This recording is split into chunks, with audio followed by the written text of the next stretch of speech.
Good morning, friends, and welcome to my channel.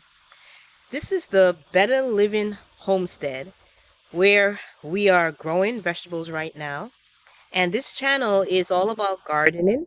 It's about cooking and baking vegan and vegetarian style, and transitioning from a city to country lifestyle. So today we are in the garden, and all summer I've been harvesting some fruits and vegetables, mainly vegetables, from my garden all summer. So now in the fall, now that the weather's changing, I'm looking to see what needs to be pulled, and also to monitor what I have planted for my fall garden. So join me today and see what we find. So here I am in my outside garden. And even though the weather is causing the leaves to turn yellow and some of the plants are dying back, I'm still able to pick some tomatoes and zucchini.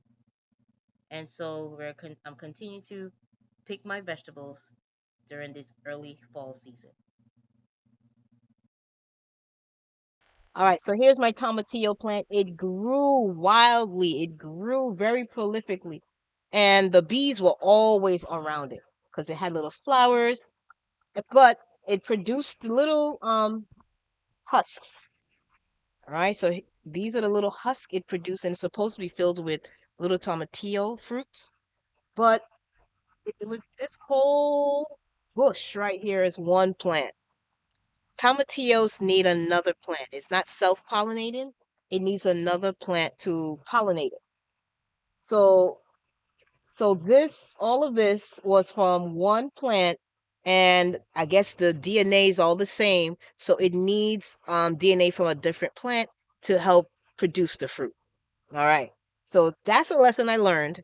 Actually, I did order two seedlings of tomatillos, but one of them got damaged during shipping, and so the one that survived is what I planted. It grew well, but it didn't produce the fruit.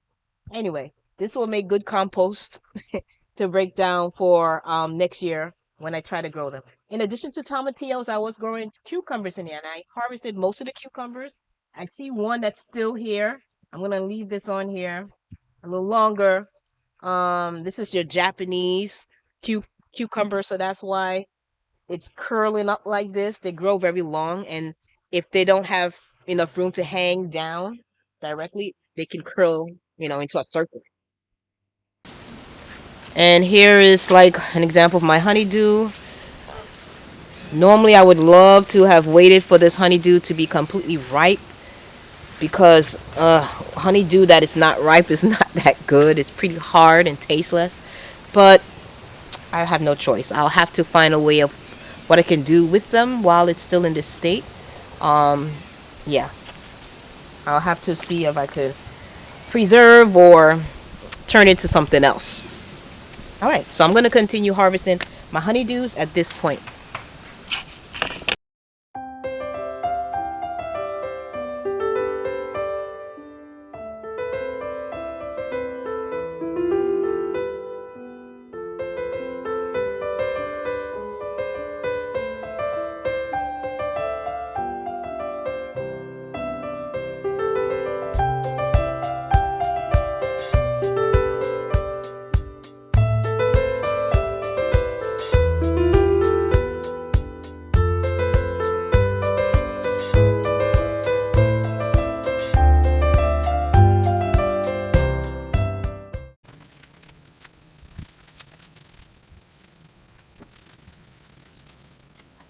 Okay, so I harvested about 8 honeydews.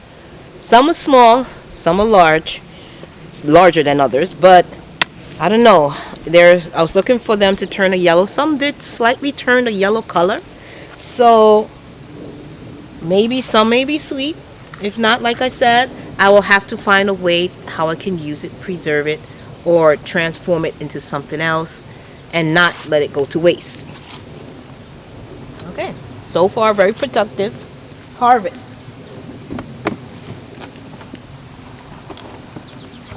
My bag is getting full.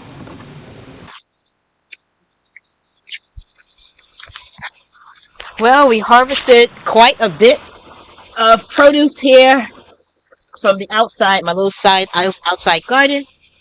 Lots of melons. Like I said, honeydews. They may not be all that ripe, but I took them.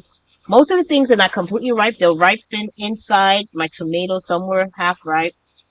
The green tomatoes, I might use these in my green verde sauce. These other tomatoes will ripen in-house, including the peppers. And yeah, and a lot of small baby tomatoes and smaller peppers. So I say it was pretty good today. Next time we're gonna take a look and see how everything is going in the greenhouse. Okay, here we are in the greenhouse, my portable plastic greenhouse. And in here, the plants are growing like a jungle, as you can see.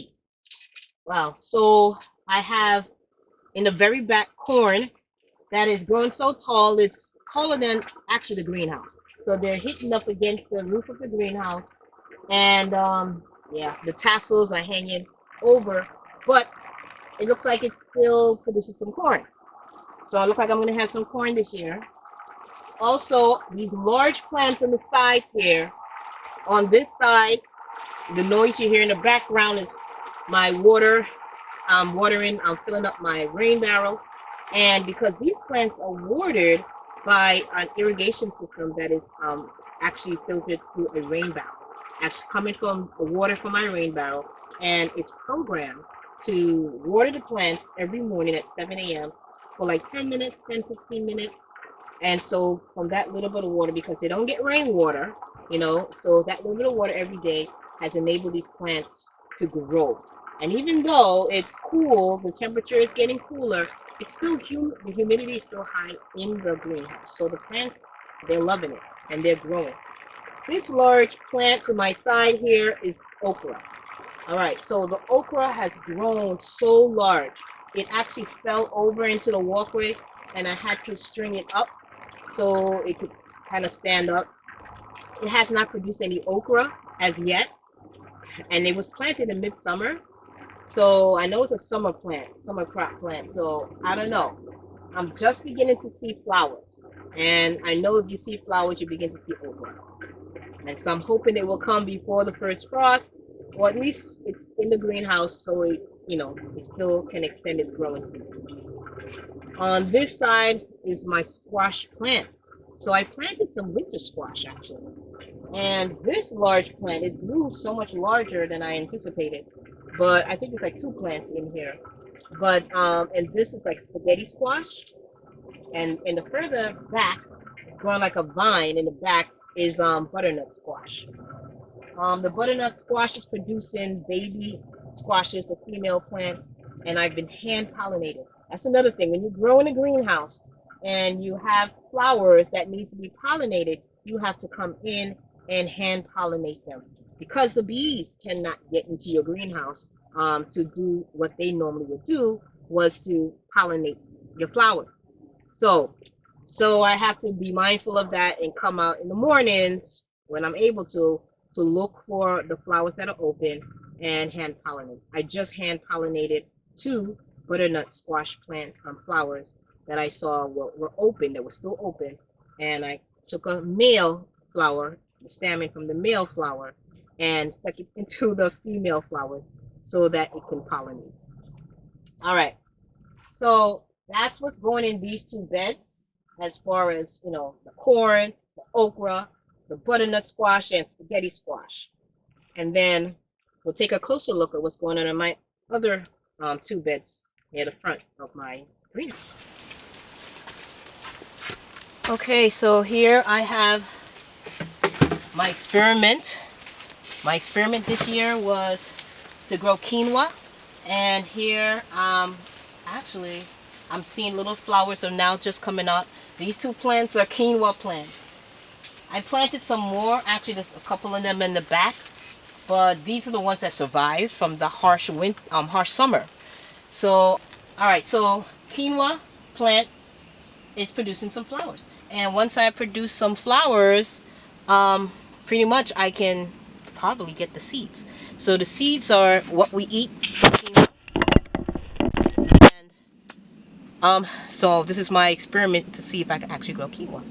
And it looks like it's working so far. Okay. So beets and carrots are also green growing in this bed. There you go. And the beets are looking pretty good. Actually, I'm gonna pick some beets here because I love beet greens and I want to use the beet greens for eating. So I'm gonna pick one beet. Woo! Yay!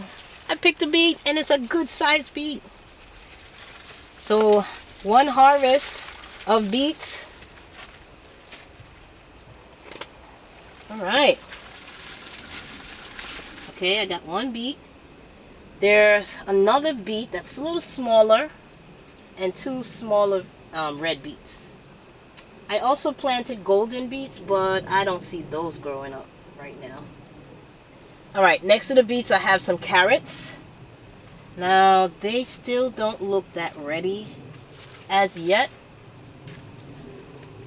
Yeah, I'm gonna let them grow a little longer. Carrots is something you can grow over winter. You know what? I'm gonna pick this other beet because I still got two baby beets. And oh, you know what? These are the kind of beets are your long slicing beets. Okay, that's what I planted. Not the round ones, but the long slicing beets. Cool. And all these wonderful beet greens. Wow. All right. And another beet green. And I got two other smaller ones. I'll let them grow.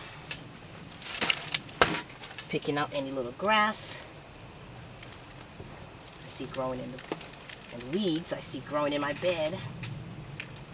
Somehow they make their way through. So this basil I'm growing here, the taller one here with the red stem, these are cinnamon basil. Now cinnamon basil, they grow much faster and larger than the sweet basil. But I'm going to harvest some of each. I came and harvested some cinnamon basil already, but they have grown back.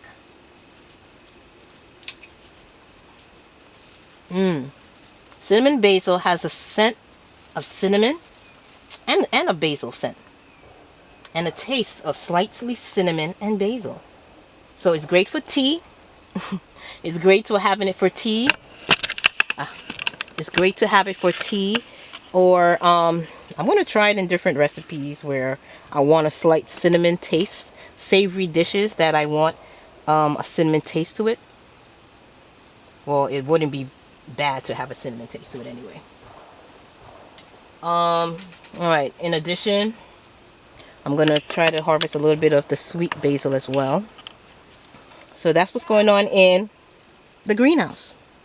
All in all, I had a pretty good late summer, early fall harvest of herbs and tomatoes, beets, zucchini, and even that honeydew. And let me tell you, that honeydew was pretty sweet and juicy. I was able to make a wonderful frozen dessert with them. So please like and subscribe and join me back again to see what's going on at the Better Living Homestead.